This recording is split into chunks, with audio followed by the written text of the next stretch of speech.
All right, happy Wednesday, everybody. Glad you're here. It's April 28th. The year is almost gone. Remember, today is our half day, and so classes end early. In case you didn't know, you needed a copy of the schedule. I have it linked. PDF right here is today, early release Wednesday. Click here for the schedule, and you can download your own copy of the schedule. So the classes are basically about 25 minutes each instead of 50 minutes. So of course they're going to go twice as fast. We'll be done today by 1 o'clock. For today, April 28th, just wanted to let you know tomorrow I will not be here. I'll be here first through fourth period. But at fifth period, I'll be gone. So I will have a video for you to watch, kind of like we did yesterday. A video and something to do. We will have a real assignment, though, not just a discussion. We pretty much, have to keep to 2 assignments a week. So we will have an assignment tomorrow. Be sure and watch it. Get it done, because I will be putting in the grades pretty darn quick. And for those of you that come on campus, I will have a substitute here. I'll just have paper for you to work on. So it'll be the same if you still want to come to campus. I just won't be the one in class here. I'll be doing a training for something I'm going to be doing here pretty quick. So I'll be doing schoolwork. I'd rather be with you all, trust me. So anyway, I'm a good person. I'll do what's right no matter how I feel. So today we're going to use riddle skills. And riddle skills, if I'm being academic and talking like a teacher, well, we're working on inferencing and interpretation. And that's what riddle skills are. And most teachers don't put it in those terms. You just have to infer. You have to interpret. Man, it's just like solving a riddle. And learning to think that way is huge. It was huge for me. Like I told y'all before, I never made an A on an essay until college. And I had to interpret a poem.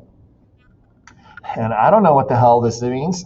I don't know what meaning this is supposed to make. But instead of giving up, I suffered and I thought about it. And then I just made up something that sounds good. And then I looked at the next stanza and I made up something that sounds good. And I was like, hey, these kind of go together. And then I made up something for the third stanza. And then I just kept doing that. And then when I was done, I was like, damn, this is good. And because I started early instead of waiting to the last minute, I had time to go back. I had time to think through it, do some rewrites, add some details, and boom, I made an A, which I'd never done before. But I had to figure out for myself, hey, just make up stuff that sounds good, and that's what interpretation is. So we're going to search for meaning and connections to life, to generation, to the world through poetry interpretation. And then for our close, it's our discussion question. Who or what could the tiger be a metaphor for or symbol of? So that's what we're going to be talking about today. We're going to read a really cool poem called The Tiger by William Blake. And before we do anything else, let's do our positive affirmations so we can be positive on purpose. Come on, classroom people, all of you. Let me see your thumb up. What are you? I'm strong, confident, and successful. And then let's grab that barbell. How do you feel about getting work done? I love getting work done. Don't it feel good when you know you're all caught up? And how do I feel about schoolwork? The harder I work, the stronger I become. And a little goofiness because I'm Carvajal. I was going grocery shopping. My wife said put ketchup on the shopping list. Now I can't read anything. Idiot, right? She didn't mean literally pour ketchup, but that's sort of funny. It's funny-ish. Anyway, let's get to our work for today, which I think is really cool. It's who or what could the tiger be a metaphor for or a symbol of?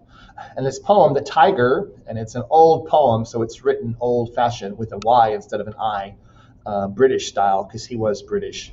He was from England. William Blake was a controversial kind of spiritual leader, figure, and poet, and he had a really interesting way of looking at things. Back in the day, the religious leaders all talked about how, the soul, your immortal soul is divine. Your immortal soul comes from God. But your body, oh no, your body's terrible. Your body's lustful. Your body thinks about sex. And that's terrible and that's wrong. And you should not ever think about that because that's of the devil. And William Blake that's crazy, that's stupid. All these people feeling guilty for being human. And, if God made us, if we are supposedly made in God's image, well, then our bodies must be good. But if we think negative, you can make a mess out of everything. And I think that's a big problem for a lot of us these days, just being negative, same as it was then. But he was one of the first people to say, hey, y'all got it wrong. It's good to have a body, and it's good to enjoy being human. In the United States, Walt Whitman came out with his poetry too, that talked about how good the body is. And he's like, I love being human. I love my muscles and my strength. And he even in one of his poems, he wrote, when I fart, it feels good to fart. There's nothing wrong with farting, kind of a thinking. So those two poets really kind of started getting people thinking about, being human and that being a good thing. But that's not what this poem is about. That was just the background for him. If you click here, you'll open up your own copy, but you can just read it with me on the screen for now. And a lot of people don't realize just how big and how strong tigers are. If you see this picture here, look how big this man is compared to this tiger. Tigers are bigger than lions. They're stronger than lions. And tigers are the only species that really do, in remote areas, still prey on human beings. Humans are a good snack for a tiger, and they from time to time do still kill people. They are big, powerful animals. And that's the point that William Blake is getting at. But I say, right, riddle skills, what if this is a metaphor for something else? What if he's not really talking about a tiger? Although you can see why he would think that, especially back in his times, tigers were much more plentiful and they attacked people much more often. Anyway, it's kind of old language, so just don't worry about the words you don't know. Let's read through this together a couple of times. The Tiger by William Blake. Tiger, tiger, burning bright in the forests of the night, what immortal hand or eye could frame thy fearful symmetry? In what distant deeps or skies burnt the fire of thine eyes? On what wings dare he aspire? What the hand dare seize the fire? And what shoulder and what art could twist the sinews of thy heart? And when thy heart began to beat, what dread hand and what dread feet? What the hammer, what the chain?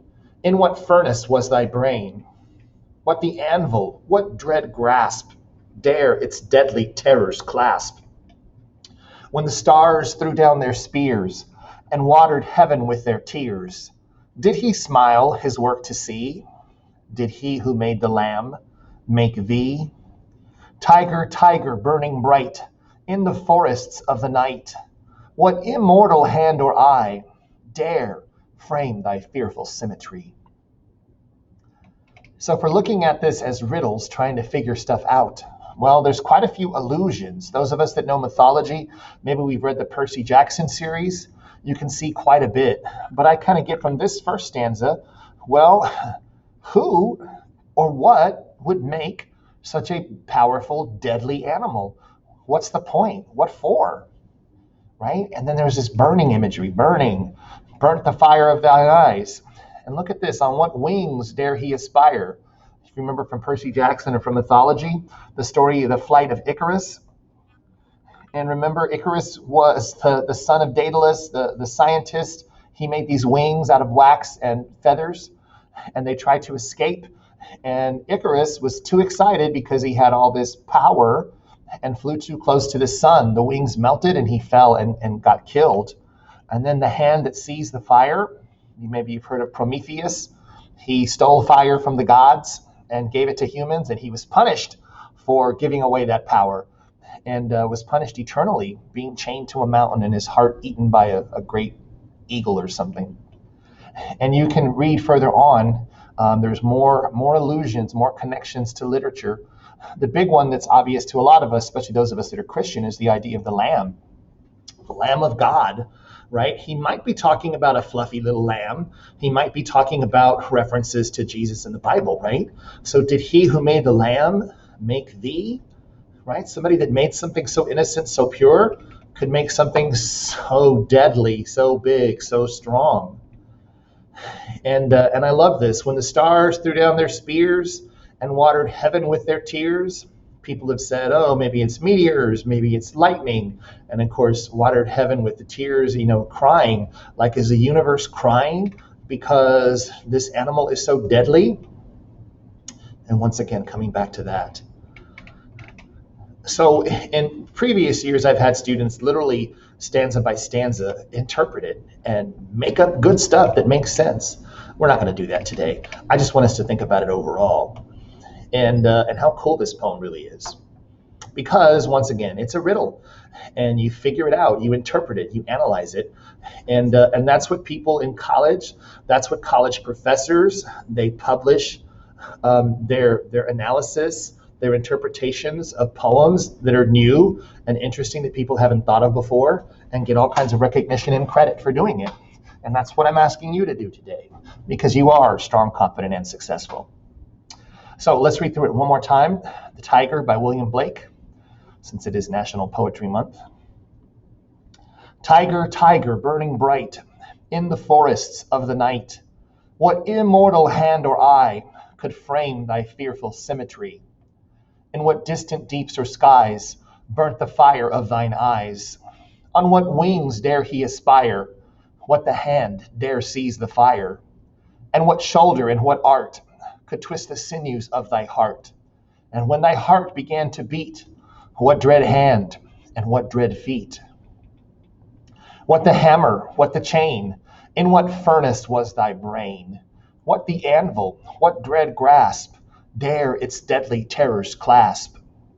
When the stars threw down their spears and watered heaven with their tears, did he smile his work to see?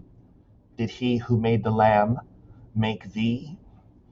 Tiger, tiger, burning bright in the forests of the night, what immortal hand or eye dare frame thy fearful symmetry? All right, so once again, what could the tiger be a symbol of?